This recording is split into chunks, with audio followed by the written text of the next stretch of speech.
성경을 읽을 때 하나님이라고 시작이 되면 느낌이 참 좋은데 사람의 이름이 언급되면 좀 불안한 면이 있습니다. 창세기 20장이 그렇게 시작이 됩니다. 아브라함이 거기서 네베그 땅으로 옮겨가 가데스와 술 사이 그랄에 거류하며 불안한 조짐이 느껴집니다. 소돔과 고모라가 멸망을 당하자 아브라함은 즉시 그랄 땅으로 내려갔습니다. 어디서 어디로 내려갔다고요? 거기란 헤브론을 말합니다. 하나님과 늘 교제하던 장소입니다. 그런데 그 좋은 하나님과의 교제의 장소였던 헤브론을 떠나 그랄에 거류했다라는, 그랄은 블레셋 땅입니다. 아브라함이 하나님과 교제를 하다가 장소를 바꾸었습니다. 그러니까 당연히 이상한 행동을 서슴지 않고 합니다.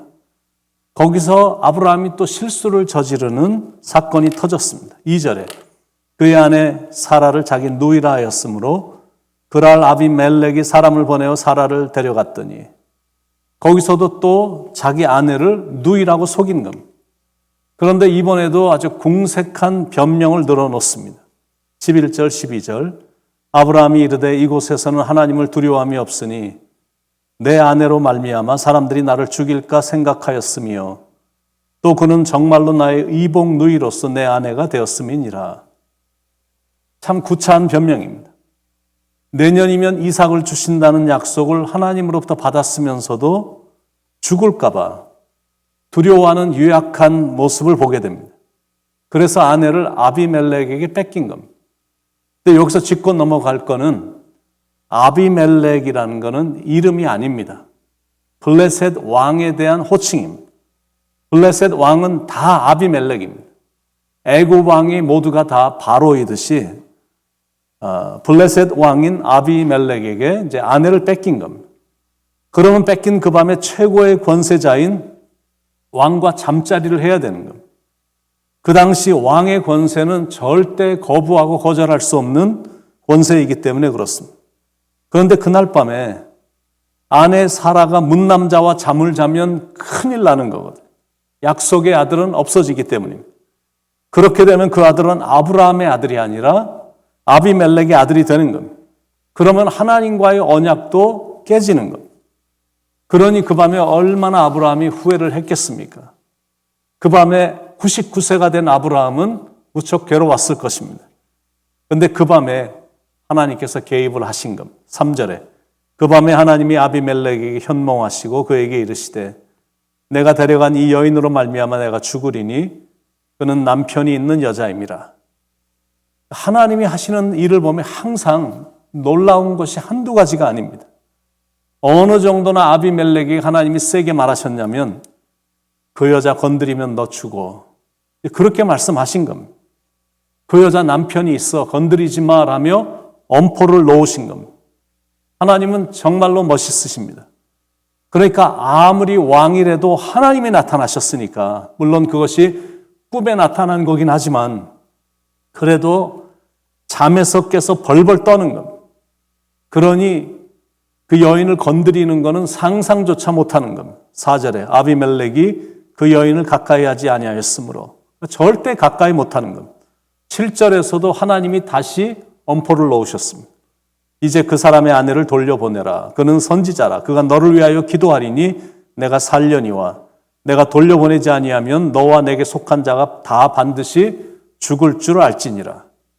이번엔 혼자만 죽는 게 아니라 건드리면 너에게 속한 모든 자가 반드시 다 죽을 거라고 지금 엄포를 놓으시는 겁니다.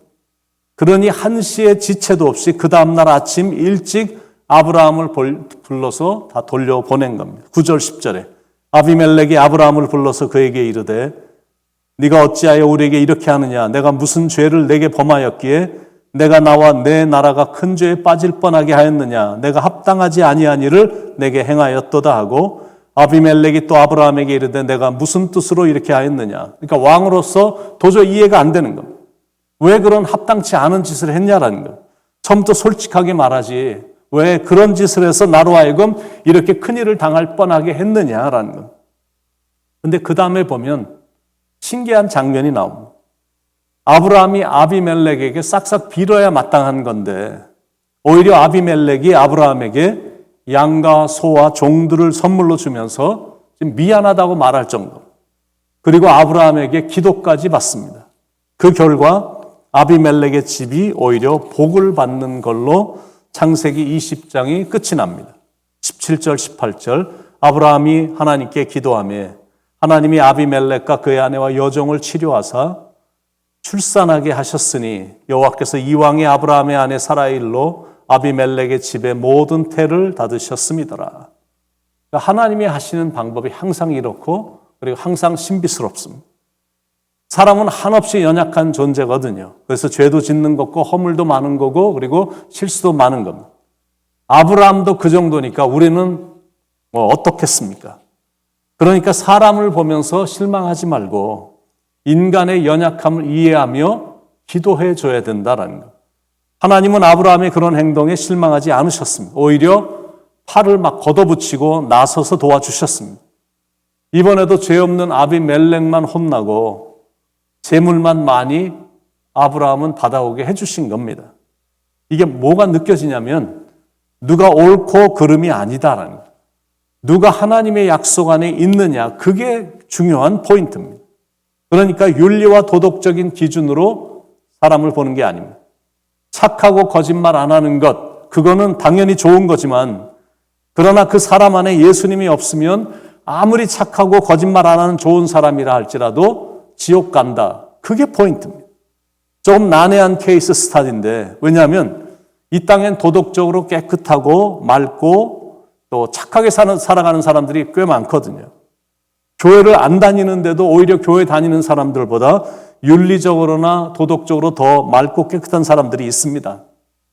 예절도 바르고 나쁜 생각도 안 하는 것 같고 태생이 이렇게 착한 사람들이 있습니다. 그런데 예수는 죽어도 안 믿는 겁니다. 교회는 죽어도 안 오는 겁니다. 그런 사람들은 참 미안한 얘기지만 구원이 없습니다. 행위로 천국 가는 게 아니기 때문에 그렇습니다. 그 안에 예수가 없으면 그런 행동이 아무런 소용이 없다는 것.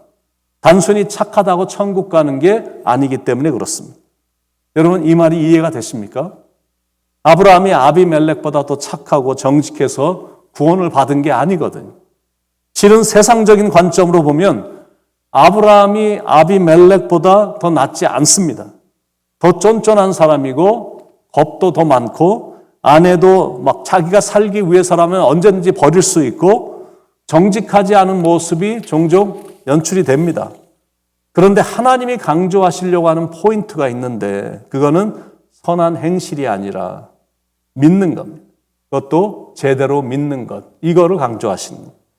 백부장 고넬료가 구제와 기도가 열심이었기 때문에 하나님이 그를 구원해 주신 게 아니라 하나님이 고넬료와 그의 가족을 구원하신 건 주 예수를 믿었기 때문입니다. 그게 중요한 포인트입니다. 그러니까 세상의 원리로 보는 게 아니라 성경의 원리로 보는 겁니다. 언약 안에 있느냐, 언약 밖에 있느냐, 그걸로 보는 겁니다. 내가 보혈의 능력 안에 있느냐, 그 능력 밖에 있느냐, 결국 그걸로 결정이 나는 겁니다. 하나님이 아브라함이 완벽한 사람이라 사랑하신 게 아니거든요.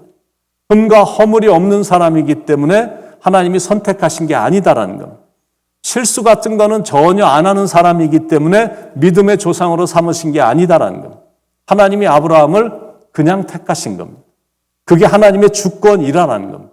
그리고는 사랑해 주셨습니다. 근데 우리도 똑같습니다. 우리의 정성이 워낙 탁월하기 때문에 우리를 택하신 게 아니다라는 겁니다. 새벽이면 이렇게 말씀을 사모해서 온라인 설교를 들으러 왔기 때문에 사랑을 해주시는 게 아니다라는 겁니다.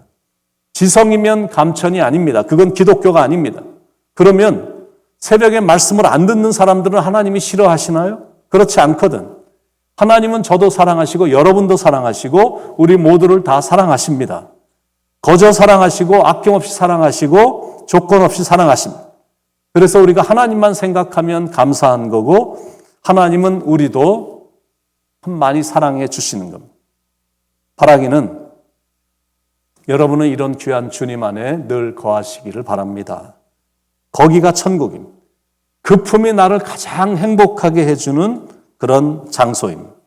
그래서 오늘도 주님 안에서 최상의 안정감과 평화를 만끽하길 바라고 하나님의 사랑 안에서 기쁨을 마음껏 누리길 예수님의 이름으로 간절히 축원을 드립니다. 기도하시겠습니다.